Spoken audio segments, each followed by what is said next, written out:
Let's draw a small piece of watermelon. First we will make a triangular line like this, then we fill it with red.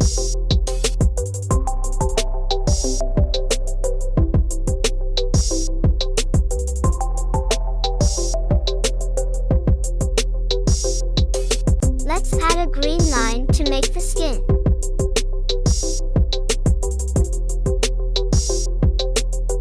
And the light green color for the rind.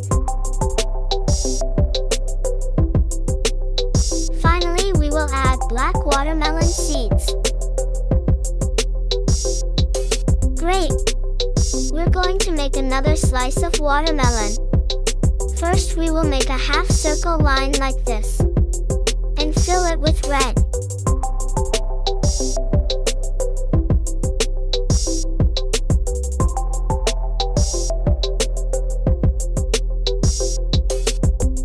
Let's add a green line to make the skin.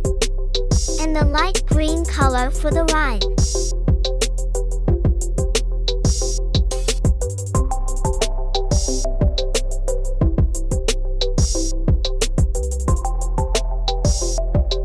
Finally, we will add black watermelon seeds.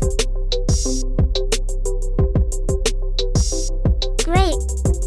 We have succeeded in drawing and coloring watermelon.